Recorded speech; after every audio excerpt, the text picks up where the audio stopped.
Businesses being buoyed by government subsidies will welcome the announcement today that some work can begin on getting ready for a transition to level 3 next Tuesday.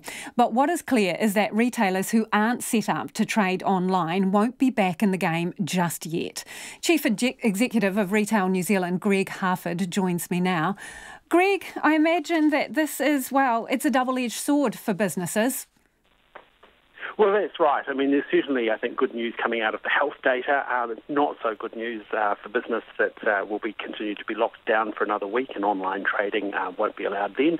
And then, of course, moving into post-Monday the 27th, there'll be online trading permitted, but that will only cover a fraction of the business that retailers would normally be doing during that period. Do you know, sorry to interrupt, Greg, but do you know how many of your membership are match fit to go completely online, contactless retail?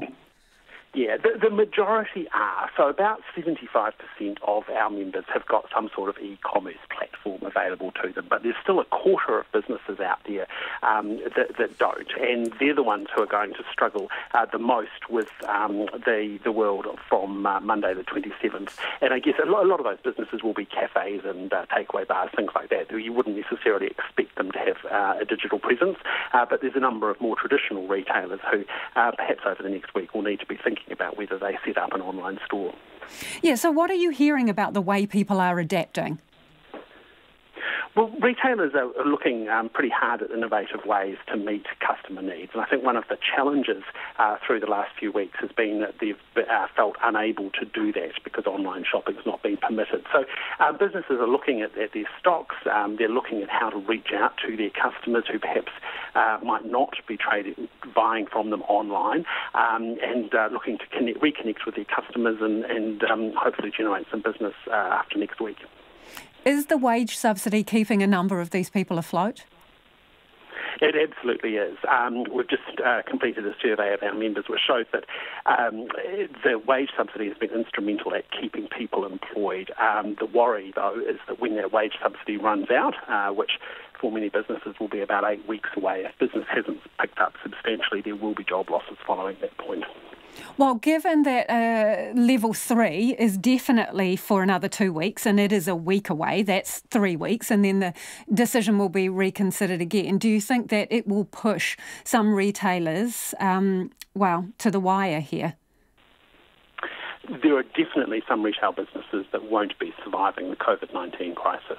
Retail's been pretty fragile for a long time, and this will be, very much doom and gloom for some. It will be, and those that do come out of it will, not be in as good a financial position as when they went into it. Any particular sector within that group? Look, to be honest, it's pretty much across the board.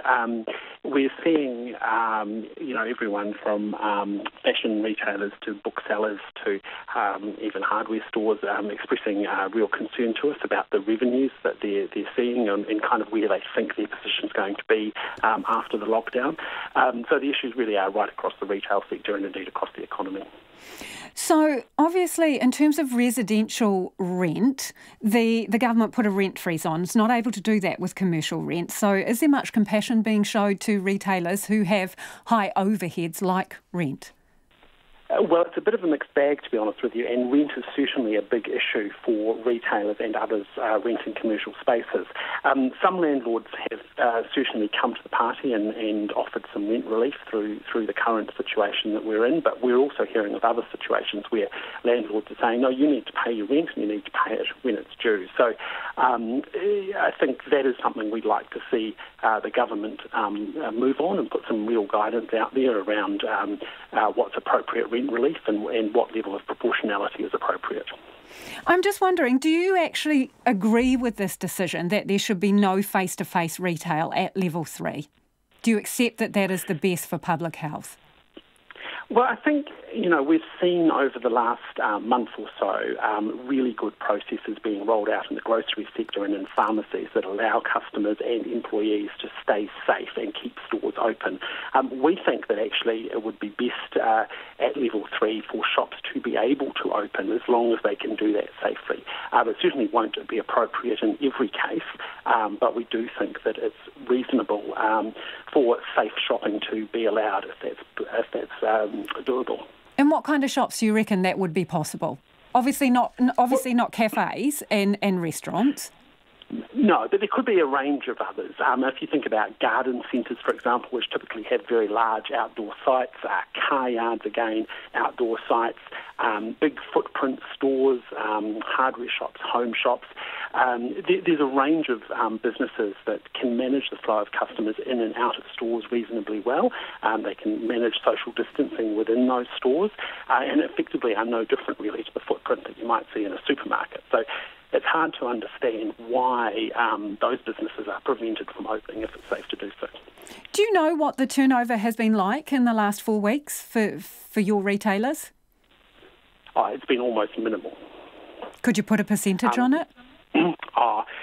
Look, I don't have a number, but most retailers have not been able to trade at all, and a smaller number have been able to trade only to sell a limited number of goods online. So I think if you sort of exclude grocery from it, retail spending is probably down maybe 10-20% of where it would normally be. Greg, really appreciate your time this evening. That is Greg Harford, who's the Chief Executive of Retail New Zealand.